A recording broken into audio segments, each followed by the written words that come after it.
إن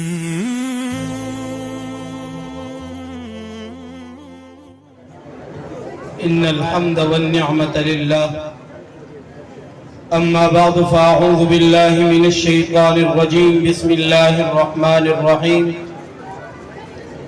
يا أيها الذين آمنوا لا تتولوا قوما غضب الله عليهم قد يئسوا من الآخرة كما يئس الكفار من أصحاب القبور. وقال النبي صلى الله عليه وسلم إن اليهود قوم بهت أو كما قال عليه الصلاة والسلام. انتہائی واجب الاحترام قابل عزت تکریم حضرات طلبہ کرام، اساتذہ کرام، اسٹیج پر جلوہ افروز میرے اکابر، مسند انصاف پر تشریف فرما حضرات منصفین، آج کے اس بارونق محفل میں جس موضوع کو لے کر حاضر خدمت ہوا ہوں وہ یہودیوں کی عالم اسلام کے خلاف سازشوں کے عنوان سے معنون ہے.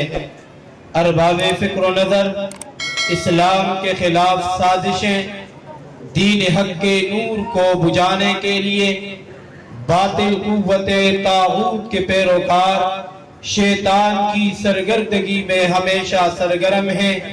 ان میں سے سب سے زیادہ اسلام کے خلاف صف اول میں حزب الشیطان یہود برسر پیکار ہیں.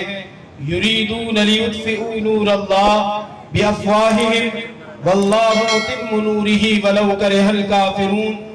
جب سے رب لم یزل نے رسول اللہ کو دین اسلام کے ساتھ بھیجا تب سے یہود دین محمدی اور اسلام کے خلاف مسلسل ناپاک سازشیں کر رہے ہیں. یہودیوں نے سب سے پہلے پیغمبری اسلام کی نبوت کا انکار کیا تاکہ قوت اسلام کو ٹھیس پہنچائے، باوجود اس کے کہ اللہ رب العزت قرآن مجید میں اعلان فرماتے ہیں الذین آتیناہم الکتاب یعرفونہ کما یعرفون ابناءہم، کہ پیغمبر کی صداقت، پیغمبر کی امانت، پیغمبر کی رسالت کو یہ یہود اس طرح پہچانتے ہیں جیسا کہ اپنی اولاد کو پہچانتے ہیں. احد کے بعد یہودیوں نے رسول اللہ کو قتل کرنے کی سازش کی. اسی طرح خیبر کے موقع پر رسول اللہ کو زہر دے کر مارنے کی سازش کی تاکہ اسلام کا بول بالا نہ ہو، مگر ناکام ہوئے. جب اللہ رب العزت نے یہودیوں کو گمراہ اور رسوا کر دیا تو یہودیوں نے عالم اسلام کے خلاف فکری اور نظریاتی جنگ شروع کی. فکری اور نظریاتی جنگ کے اہم ترین محاذ چار ہیں: استشراق، استعمار، عالمگیریت اور ردہ. پہلا محاذ استشراق، یہ وہ مغربی یہودی دانشور ہیں جو مذہبی تعصب کے بنا پر مشرقی علوم خصوصاً اسلامی لٹریچر کا مطالعہ کرتے ہیں تاکہ اسلامی مصادر میں کجی کی جا سکے. یہود مغربی تہذیب و معاشرت کو اتنا چمکا کر پیش کرتے ہیں کہ عام مسلمان احساسی کمتری کا شکار ہو کر مغرب کی انداز و نقالی کرتے ہیں. یہود جہاد کی غلط تعویلات کر کے مسلمانوں کو جذبہ جہاد سے بیدار کر رہے ہیں. دوسرا محاذ استعمار ہے. یہودی استعمار کا تمہیدی دور خلافت راشدہ سے لے کر صلیبی جنگوں کے اختتام تک رہا. دور خلافت راشدہ سے لے کر خلافت عباسیہ تک تمام کفری طاقتیں خلافت اسلامیہ کے خاتمہ کرنے کی کوششیں کرتی رہی. اس کے بعد خلافت عثمانیہ کو 50 ٹکڑے کر کے بر صغیر پاک و ہند کو تقسیم کرنے کی ناپاک سازش کی اور کیوں ہی خلافت اسلامیہ کا بے خونی کر کے امت مسلمہ کو تغافل کی طرف دھکیلنے کی کوشش کی.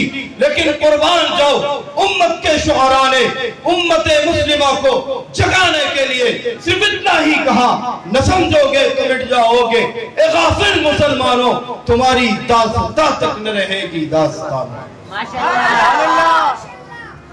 ارباب فکر و نظر فکری اور نظریاتی محاذات میں سے تیسرا محاذ عالمگیریت ہے.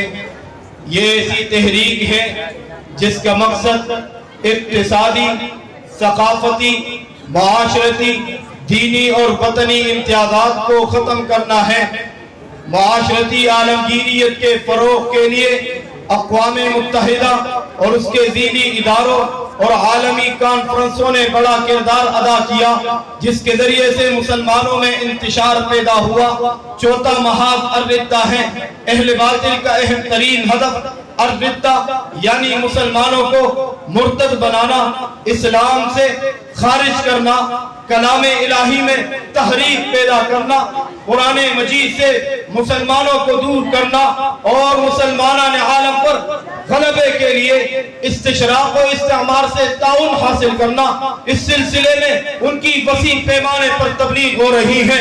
یہودیوں نے تحفظ یہودیت اور غلبہ یہودیت کے لیے مختلف قسم کی تنظیمیں ایجاد کی۔ فری میسن تحریک بھی انہی کا ایک قسم ہے جس نے مسلمانان عالم کے خلاف بڑے بڑے کارنامے سر انجام دیے۔ دوسری تحریک NGOs کے نام سے جانی جاتی ہے، جو اپنے اوپر ہمدردی کا لیبل لگا کر مختلف میدانوں میں مختلف آوازوں کے ساتھ خوبصورت نعروں کا سہارا لے کر تکچالی حکومت کی راہ ہموار کر رہے ہیں۔ یہودیوں نے عالم اسلام کی افرادی قوت کو کم کرنے کے لیے دو بچے وہی بچے کا نعرہ لگا کر امت مسلمہ کے خلاف ناپاک سازش کی۔ اسی طرح امت مسلمہ کے خواتین کو ناپاک، ناحیا اور بے حیا کرنے کے لیے میرا جسم میری مرضی جیسے پرفریب نعرے لگا کر امت مسلمہ کو بے حیائی کی طرف دھکیلنے کی کوشش کی۔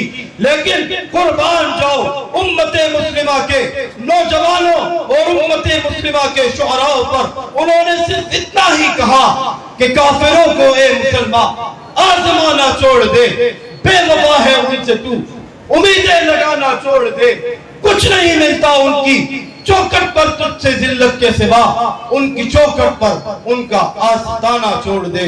وما علینا الا البلاغ۔